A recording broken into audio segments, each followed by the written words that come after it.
Um momento de devoção com Deus, para encorajar, inspirar e bendicionar. Bom bini.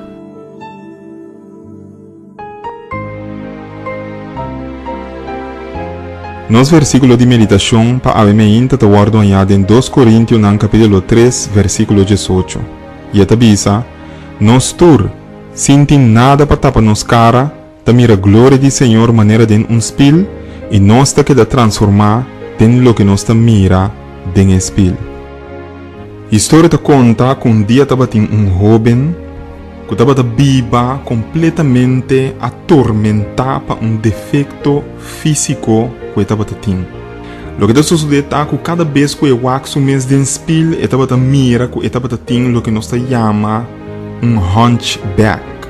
Hunchback é um tipo de bulto ou doblar arriba na lomba de uma pessoa que caminha e garganta está começar. E segundo eu estava waxo mês de espelho todo dia, e eu estava mira o defeito físico aqui, e jovem estava compreender que nunca lo importa feliz com o bulto marroso aqui na sua lomba. E cada vez que eu estava wax e defeito aqui, eu estava ganhando mais e mais desejo para ter lomba reta e estreita.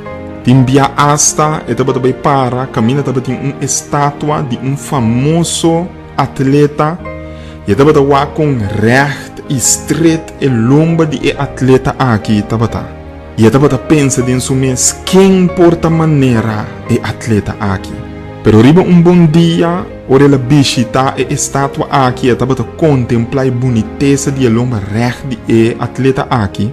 Ela toma a decisão de seu coração que todo dia lo é bem contemplar e atleta aqui e hace esforço para hace su lomba reta. Simão tras de simão, luna tras de luna a passa e ela vem todo dia e a queda contemplar a estátua de atleta com a lomba reta aqui. E segundo eu estava admirar e contemplar e fazer esforço para sua lomba também da estreita maneira de atleta aqui, tiki pero seguro, outro não abin começa a notar o cambio de jovem aqui, seu físico. O jovem aqui abin ganha a lomba estreita e reta que estava desejando.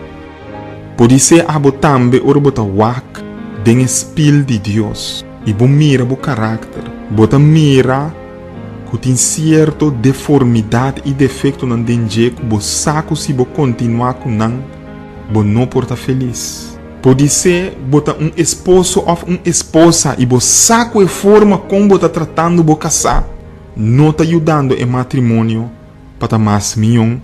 Jesus tem uma invitação para bo a me hinta. Bem wak denbo Bíblia e den a palavra de Deus com ela viva e quereme pouco pero seguro, outro não, e depois de tempo bom mês lo bem reparar, cambio seguro e estreito que solamente Espírito de Deus através de contemplação de Jesus a produzir denbo vida. Assim oração aqui junto comigo. Senhor Jesus, danke que você compreende minha situação e que você que me tem defeito não e deformidade na minha vida que me mês para roubar ainda não por cambiar, pero que você que está assim infeliz ajuda-me para todo dia através de oração e estudo de boa Bíblia, me por contemplar, me por mirar e segundo me está fazendo esse abo por produzir a imagem de Deus dia mais de mim. Danke para escutar minha oração. Em nome de Jesus. Amém.